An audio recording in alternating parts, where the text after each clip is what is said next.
I'm just wondering, in all your time in psychiatry, regardless of whether you're dealing with individuals or couples or families, what are some of the consistent things that you've found? Yeah. Yeah. And let me just clarify, even if it doesn't matter, I'm not a psychiatrist, I'm a psychotherapist. And a psychiatrist has a little bit more of a medical training than I do, and they prescribe, and I don't do anything like that. So my work has really been in doing psychotherapy with, individuals, couples, children, and families. And the things that, overall, there's many things that I would say, but in answer to your question, I would start by saying that the level of dysfunction and abuse in the family of origin in America today, the high levels of stress that are on parents and on children, have produced, a lot of dysfunction and abuse among average people. So it's been really interesting to me to be a psychotherapist over all these years and to see what people have suffered behind closed doors, a lot in the home, some at school, in the community, and in the workplace. But all that is a ripple effect of the dysfunction in the family. And I think we've lost our focus on taking care of families here. So your belief is that perhaps the foundation is at the home, the living environment. That's where things start, and then kind of obviously everybody's circumstance is unique and different, but Right. that home base, those relationships, that's kind of the foundation of where the kind of seed is planted. I think that's really true. And one of the reasons why I wrote my book, America in Therapy, is because it's also true that our larger groupings, like a school or a religious organization or a business or a community or a state or a federal government and a nation, they're also family systems, and they operate on the same basis and with the same dynamics that family systems operate. So if there's a lot of discrimination or a lot of injustice or a lot of withholding of resources from certain populations, or targeting of certain populations that come down from larger organizations, including the top, including nationally, then you have that family dysfunction layered over people. I mean, there are a lot of people just suffering discrimination and lack of opportunity or inability to earn a living wage or get medical treatment. Or, I've had clients who are from marginalized races and communities who are just targeted walking down the street. It's not just in their home. It's, Mm, a policeman follows them because they're black. mm. And we're Um, all we're all one world family, right? It's like how can we Absolutely. have uh, more of a healthy bond just outside our own little circle. Totally. And one of the things that, I say America in therapy, but everything that I talk about is really global. But I live in America, so I talk about America. But I know that these things are happening all over the world. And in some places, obviously, if we just listen to even a little bit of the news, it's just beyond tragic and traumatic what's happening to so many people.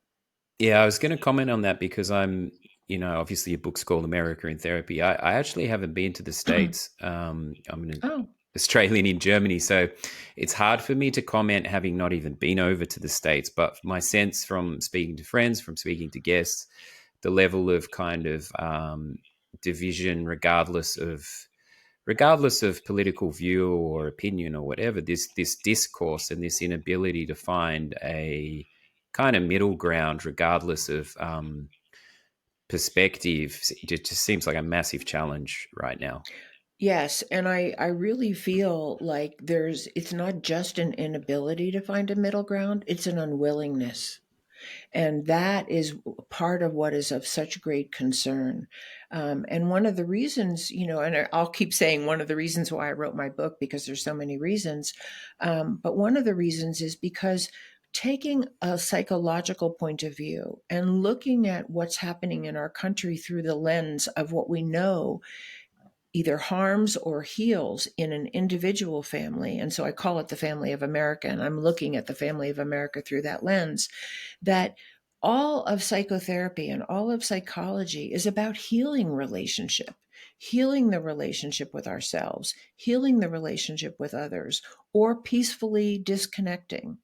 You know, it's all about bringing people who are, when we work with couples, for instance, or families, they don't come to therapy unless they're having problems, unless they're not communicating well, unless people are feeling hurt or abandoned or betrayed or abused. And when we bring people into a room together, we help them hear each other. We help them restore respect for one another. We help them take responsibility, if they have responsibility, for their part in the upset or the breakdown. And I would love to see those principles come to government, because we don't have that. We have people acting out on each other in in a national forum all over the media. And these are the role models for our children and for our adults, that you just get to call each other names in a position of authority, and not try to work it out and not try to listen. And so the psychological lens and the healing lens is what I think we desperately need in America. And I think a lot of people want it. I really do. Mm. So how would you suggest if two people are kind of on opposite sides of the coin on whatever it may be, how do you suggest that they find a way? Yeah, I mean, some of the basic principles of whether it's good psychotherapy or it's mediation or any other kind of healing modality where people come together to try to work something out, there's just some basic principles that could be applied in government very easily if we had the willingness and the desire and the education to do it. And those are things like, number one, nobody comes to therapy. No one's allowed to come to therapy with a gun in their hand. We don't listen to each other if we feel threatened, right? So we have to leave our weapons, whether they're our desire to just verbally attack, or shame or blame or threaten. We have to leave that at the door.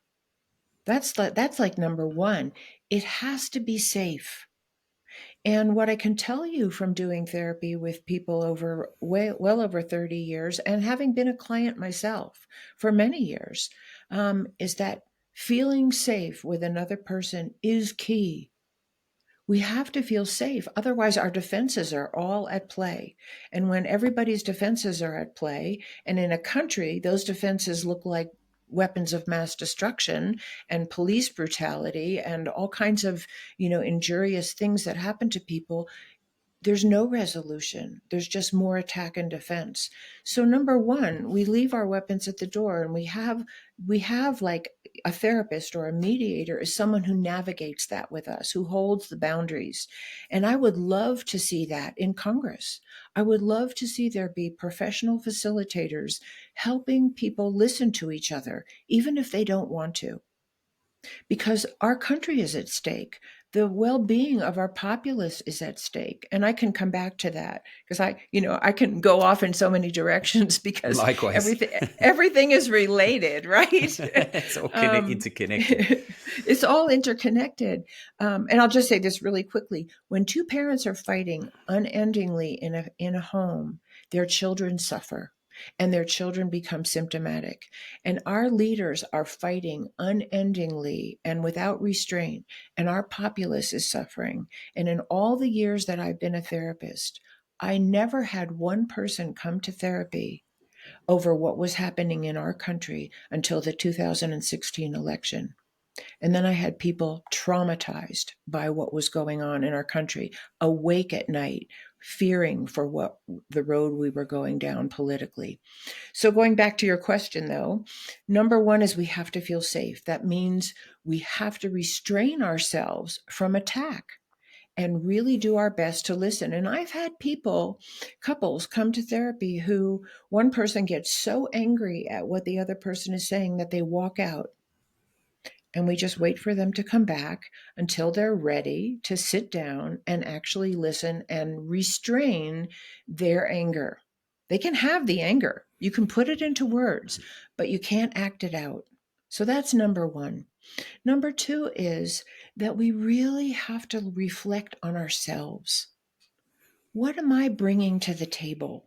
What is America bringing to the table? What is the government bringing to the table that's causing a lot of distress and acting out and violence and injustice and poverty and withholding of resources and discrimination? We all have a part to play. And so taking self responsibility and reflecting on our own actions is one of the key elements in healing. And I can tell you, when I was in graduate school, I had a class in couples therapy. And I still remember one of the things that the professor said in that class, and that was that the couples who do the best are those who are willing to change their own behavior and they stop blaming the other person for what's happening. And that doesn't mean I can't say that I don't like it when you yell at me, or I don't want you to yell at me. Or do you know what I mean? It doesn't mean that I can't stand up for what I believe is right and healthy and will contribute to our relationship. But I take responsibility that I don't do that.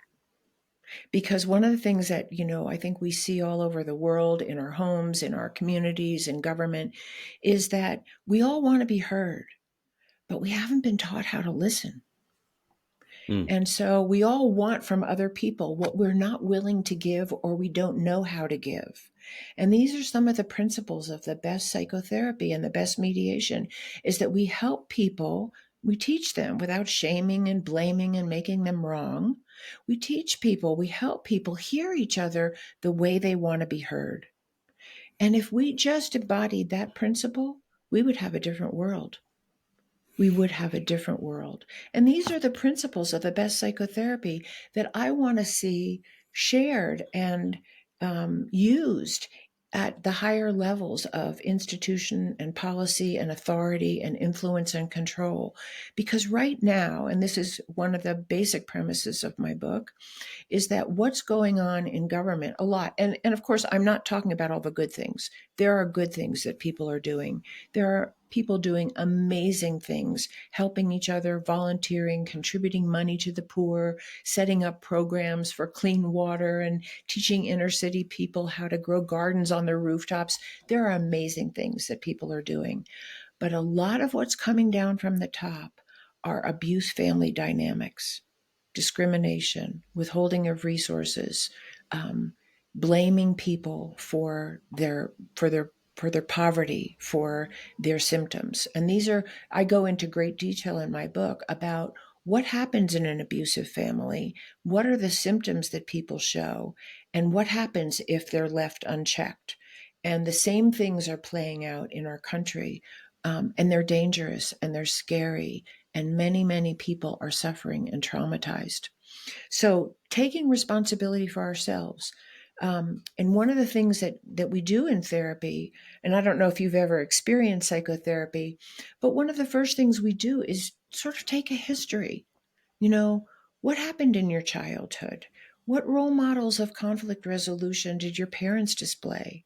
Were there different expectations for men and women?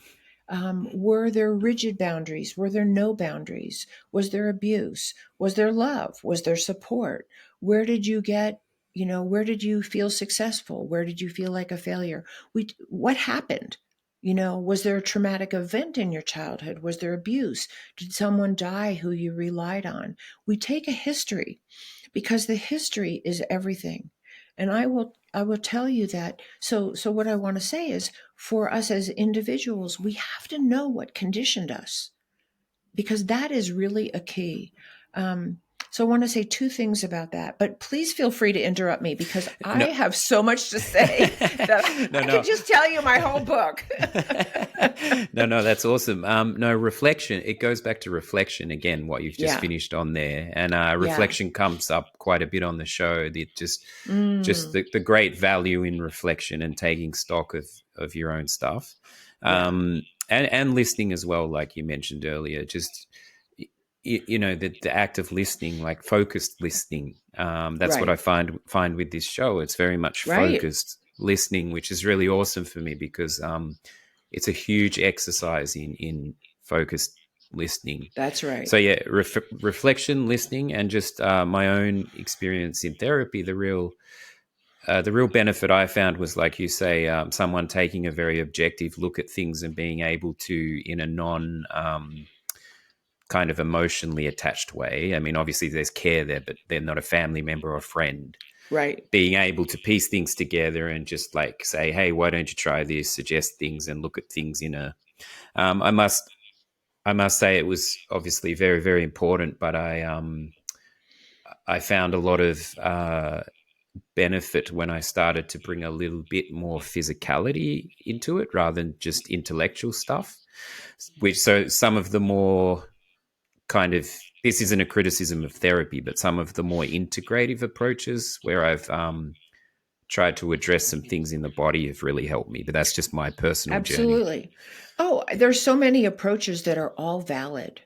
And absolutely. I mean, even some of the things that I focused on, like, I don't know if you're familiar with EMDR. Mm, Um, it's not necessarily a body focused, but it's a brain focused in a different way than just talking mm. about what happened. So there's so many approaches: hypnotherapy, body centered, body therapy, somatic therapy. There's just many valid approaches, and different things appeal to different people. So Yeah, I have no issue with that. I'm for all of them. If it works for yeah. you, it's great. And I think what's been the most benefit is trying so many different things and seeing which just Mm-hmm. have being open to so many different types of Yeah. therapies is pretty cool. But yeah, this analogy you have is pretty cool for the bigger family, and the flaws in the kind of systematic thing. Something that perhaps comes into play in both the smaller thing and the bigger thing is trust.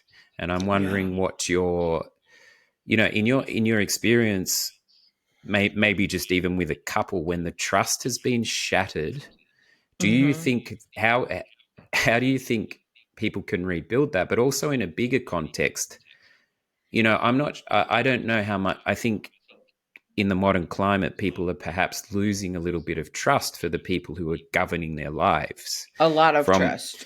all the things you've said, from what we see, it's like, well, who do we trust with the modern media? Mm-hmm. Like, so this trust issue is a really big one, I think. Yeah.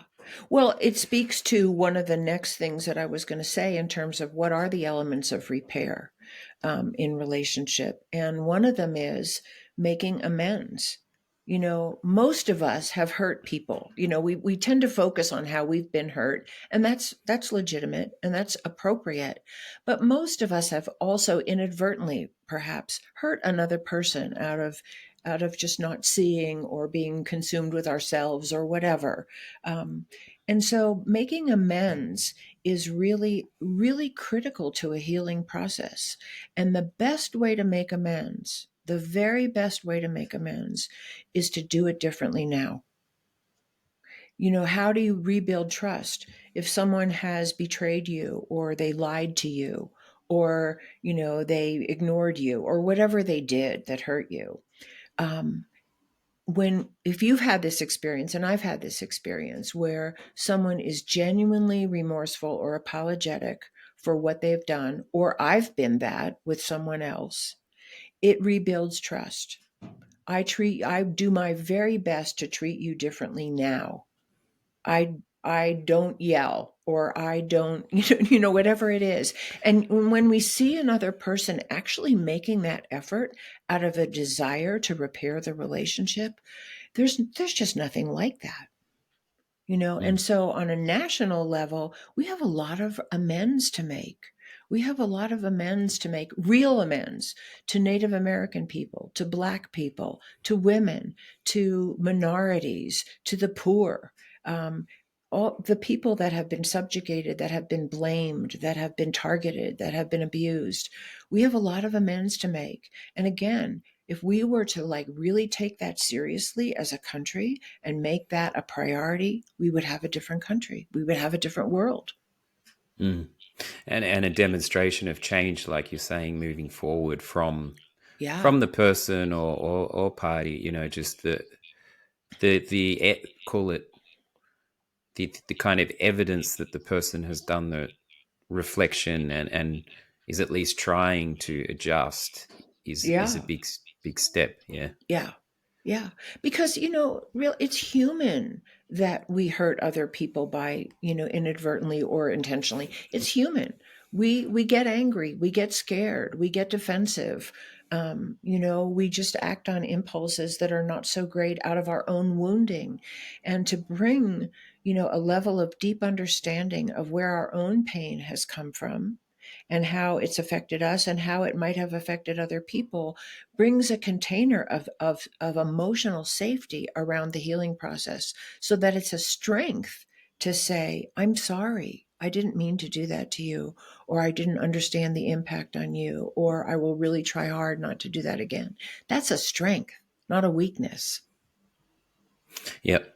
And I guess there's layers upon layers, particularly in the States and stuff. I mean, it's almost like we don't have a chance to kind of heal from one thing and then the next thing is on top of us. So you're trying Right. to, it's like, how do you sort of move forward when there's like 5 layers deep of stuff that needs addressing? hmm Well, there's no easy answer, and there's no one answer to that question, of course, because there are layers. But one of the things that I think people really need to feel, and I don't know what it's like where you're living, but I think one of the things that people need to feel is that they can make a difference, that their work on themselves, that their healing work, that they're mending their marriage or making a better relationship with their kids or working it out with their employer or their colleagues matters. And one of the things that I say is it really does matter. Every single thing that a person does to relate better to other human beings, to be, an advocate of peace and safety and love themselves helps. It all matters, and it has a ripple effect, even if we don't see it. It's hard to see, but yeah, the ripple effect is definitely there. It's also tricky to put things in context sometimes and sort of take stock of where you were and where you're at and get a perspective is a big one that always comes up, hmm and What were understanding. you thinking? What were you thinking when you said that, though? Difficult to put things in context. I Oh no, was I just curious. think yeah, it's like if yeah, if you're actively working on yourself and actively changing, sometimes it's like I often if I look at the things I was trying to wanted to achieve 10 years ago, and now I see the things I'm doing now, often it's hard for me to put it in context, but when I do, I see all the stuff I've achieved, but when I'm in it, I find it hard to get that perspective. So I Right, think for right. anyone listening, it's really important to just um, take take stock and try and get a kind of grasp. Just speaking about the rip that like you've said, that ripple effect is so important. If you're taking those steps, it's all very, very hmm important. Well, one of the beautiful things, and I don't know if you've experienced this, but in relation to that, is like, yes, I have that too. Like, I can't see something when I'm in the middle of it. But sometimes somebody else reflecting that back to me makes all the difference, and we can do that for each other. And I think in a healthy family and in a healthy society, we reflect back each other's strengths. We reflect back each other's achievements. We give each other credit for the hard work we've done. And people desperately need to be acknowledged. I can't tell you the number of people that I have worked in big businesses who never hear an acknowledgement for the work they've done. And it makes all the difference in our lives to feel like somebody sees our effort and appreciates it. And we can do that for each other. And these things are free. Mm. They don't cost anything.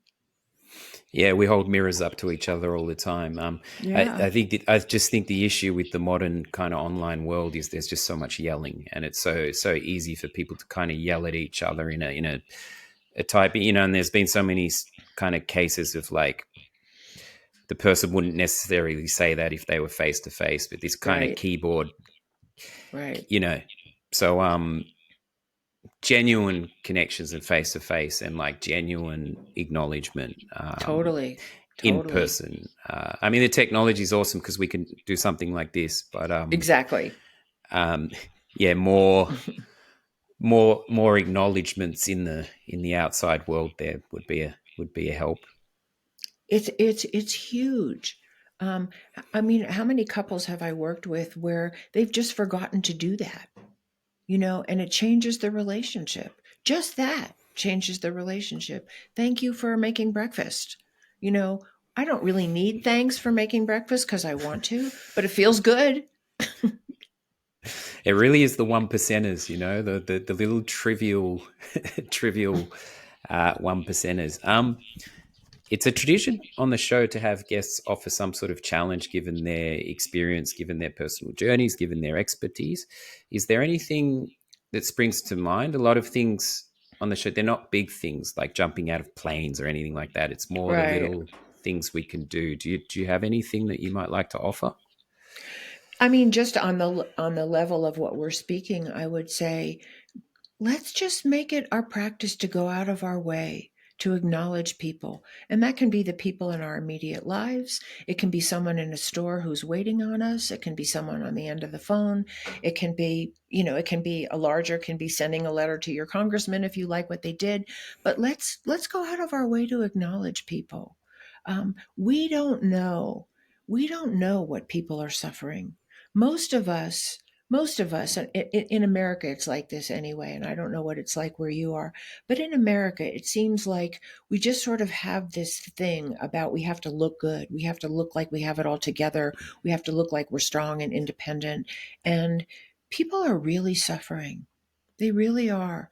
And who knows if you or me just being really kind and acknowledging of someone who waits on us in a restaurant or who serves us in a store, who knows what kind of pain they might be suffering and they're trying to look good and function, and how much just a smile from us, just a thank you, could change their day.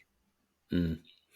It's that no, that's an awesome one, particularly as it's come from what we're speaking about, acknowledgement, genuine acknowledgement. It's funny, I we have a very high level of kind of customer service in Australia, so and in Germany, I've had some at times some struggles. More, the language has obviously been tricky, but dealing with some big companies and stuff here, I was getting quite frustrated, and then I had to call a bank at home for something, and regardless of country, I just had a woman on the phone in Australia who went out of her way in a really genuine and awesome way, and I did exactly what we're saying. I just had to acknowledge her. Um, and it spun her out a little bit. She was I don't think she'd had too many customers that day tell her what a wonderful job she was doing, and Exactly. it might have also been from me having fought for a few weeks. But no, I had to tell her, and I don't know what impact that had, but I'm glad I told her in the moment. So Yeah. Yeah. yeah. Yeah, I mean, and I just feel like people are so hungry to be seen and to be acknowledged because a lot of people don't get that even in their families of origin. They just don't. It's such a missing. And again, this is free. This doesn't cost Mm, anything. This isn't a policy. This isn't a law. This is just human relations. mm. And I see some things that are like, don't seek validation and all that. I mean, that's kind of a different thing, but it's actually what's wrong with, hoping or wanting some acknowledgement for what you've been working at or doing now and then. I think it's a fallacy to say we don't need validation.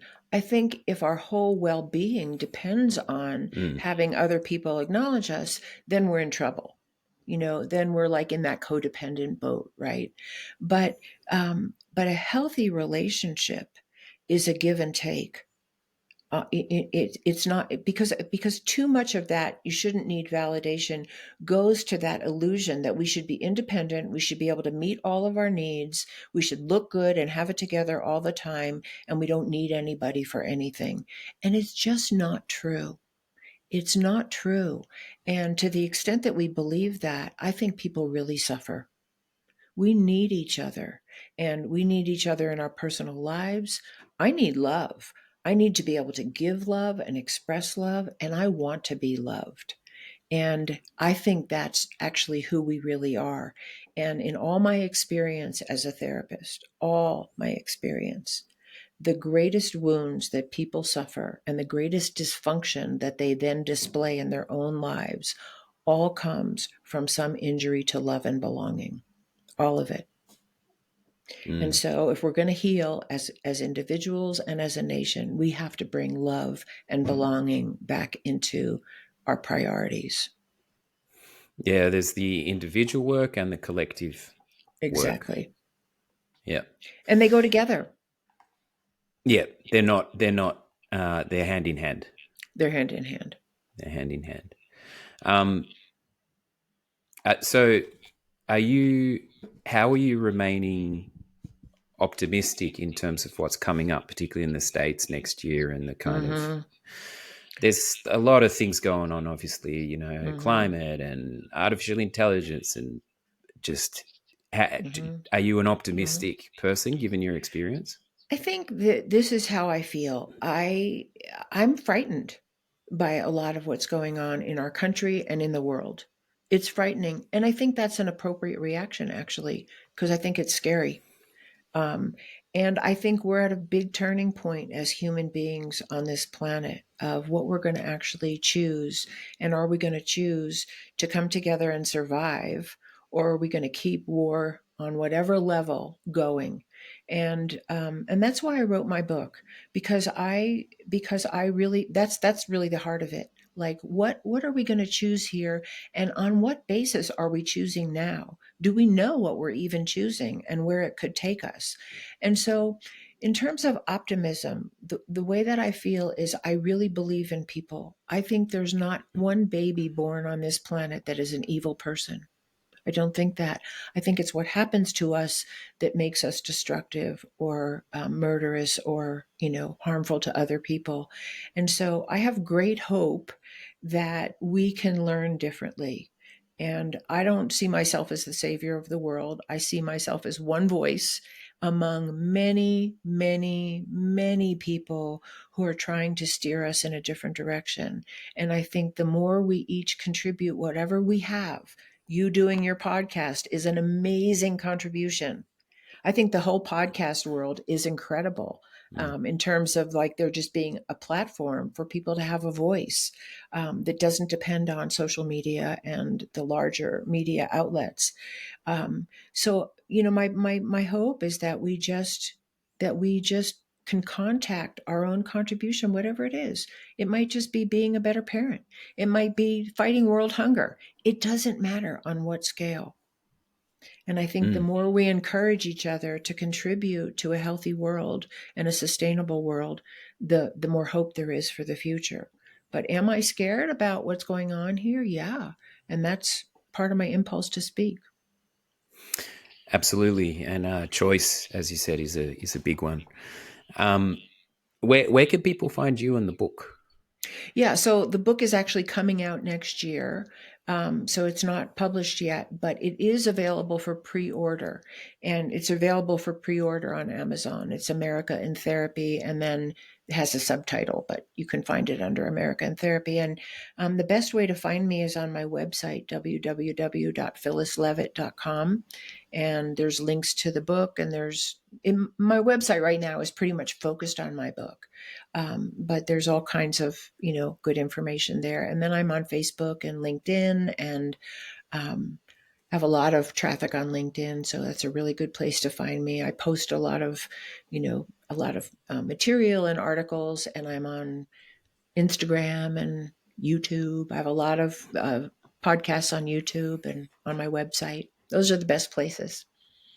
Yeah, awesome. No, I agree with you. This podcasting, everything, it's just such a great way for such a range of voices to do their, to bring their thing. Um, Yeah, it's it's pretty it's cool. Yeah. fabulous, and I've met the best people on podcasts Yeah. like yourself. And just a really quick, I just wanted to add, there's a place on my website where you can just contact me if you're interested in getting more information or having me speak or whatever. I'm just committed to doing my part, just like you are. And I love it. And I love collaborating with you. Thank you so much. Yeah, I appreciate the acknowledgement, and let me acknowledge you as well. I mean, we've covered some really big and important things in quite a short amount of time there, and that's the beauty of this stuff is you kind of cut straight to the, you cut straight to the Right. important stuff, Right. which is really awesome. So I really appreciate your time and your insights.